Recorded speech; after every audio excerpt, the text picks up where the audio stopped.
Bonjour et bienvenue dans cet édito TLR-TV7 consacré à la République démocratique du Congo. Où s'enchaînent depuis un moment des manifestations contre le mutisme et l'hypocrisie de la communauté internationale face au génocide en RDC.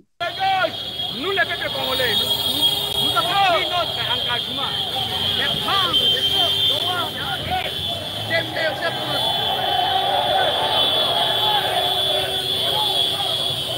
Notre indignation à la communauté internationale de regarder vers l'Est.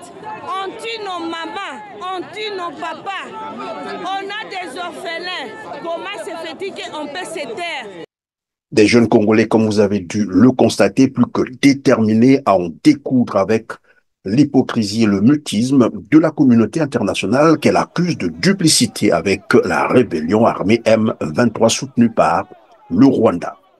Une rébellion qui commet des massacres, pour ainsi dire, un génocide à l'est de la RDC depuis plus de 2 décennies. Et donc, face à ce mutisme et à l'hypocrisie de la communauté internationale devant la souffrance du peuple congolais, les jeunes ont décidé de prendre leurs responsabilités en main. Vous avez probablement vu les images à travers les réseaux sociaux, la seule arme pour les peuples martyrs et abandonnés par les gouvernements puissants de ce monde et par les organisations internationales rangées acquises à la cause de la classe dirigeante de la planète.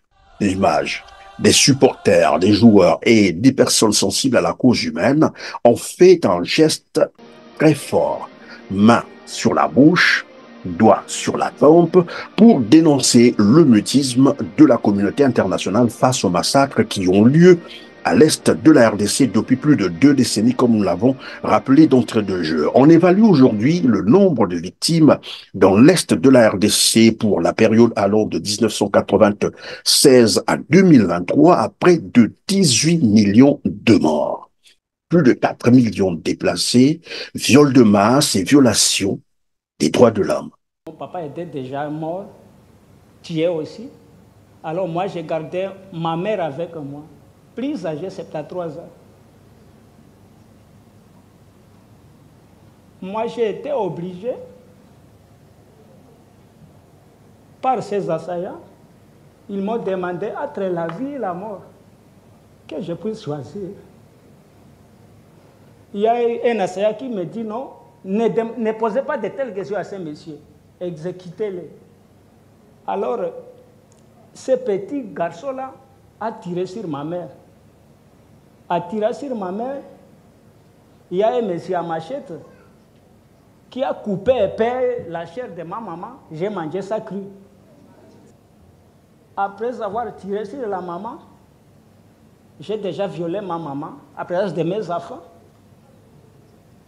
Il y a un monsieur qui se dit commandant de Assaja qui viole mon épouse à ma présence, à présence de mes enfants. Jusqu'à présent, je ne sais pas la destination de mon épouse depuis 2018. Ajouter à cela des camps des réfugiés saturés, des centaines de milliers de personnes appauvries, un pays pourtant plus que riche en sous-sol, un des plus riches du monde, en ressources naturelles et très convoité. Un génocide, comme nous l'avons rappelé, orchestré par la rébellion armée M23 soutenue par l'armée rwandaise. Le Rwanda qui continue curieusement à bénéficier de l'aide financière des États-Unis, de la France, du Canada, du Royaume-Uni, de l'Allemagne, bref, de la communauté dite internationale. Un génocide, disons-le, à huis clos qui passe quasiment inaperçu dans la presse occidentale et sous la complaisance de l'Organisation des Nations Unies. C'est ainsi que les joueurs de l'équipe Léopard de la RDC ont décidé de briser l'omerta sur le génocide au Congo-Kinshasa. Main sur la bouche, doigt sur la tempe, un geste qui s'inscrit dans une longue lignée de dénonciation des actes d'injustice et de la persécution des populations pauvres. Oui, le silence et l'indifférence de la communauté internationale devenaient de plus en plus insupportables et trop injustes face aux crimes contre l'humanité commis par les groupes armés à l'est de la RDC.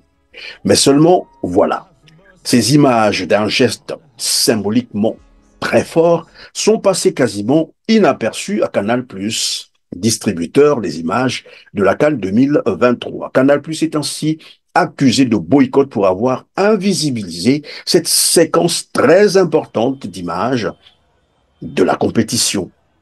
Voilà qui a suscité la colère de la communauté africaine en général et celle de Kinshasa en particulier, qui n'a pas manqué de réagir contre cet acte de boycott. Ainsi, des paraboles du bouquet Canal+ ont été démolies à Kinshasa.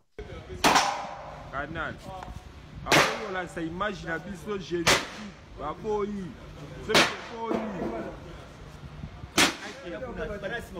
Des marches pacifiques ont pris le relais. Des ambassades des pays occidentaux à Kinshasa soupçonnées de soutenir le Rwanda, dont son entreprise criminelle, ont été assiégées. C'est ainsi que les ambassades de France, des États-Unis, du Royaume-Uni, de l'Allemagne ont été la cible des manifestants.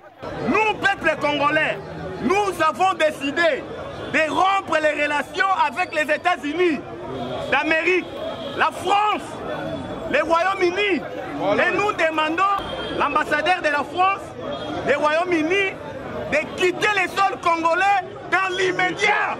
Les activités de dénonciation qui ont eu un écho à travers le monde. C'est ainsi qu'à Paris, en France, la communauté africaine est en solidarité avec le peuple congolais. Les étudiants des universités publiques et privées de la province du Sud Kivu ne sont pas restés en marge. Des activités académiques ont été suspendues pour 2 jours dans tous les établissements universitaires de la province dès le lundi 12 février 2024. Nous manifestons parce qu'une partie de notre pays est occupée par le rebelle de M23. Du geste initié par les joueurs de l'équipe Léopard de la RDC aux manifestations devant les ambassades des pays occidentaux à Kinshasa, en passant par le boycott du bouquet Canal+ et la grève des étudiants, les Congolais ont donné un nouvel élan à la lutte pour la libération de la République démocratique du Congo, victime d'un complot international. Qu'en pensez-vous? Faites-le nous savoir en commentaire, après avoir partagé massivement cet édito, TELAR TV, R7.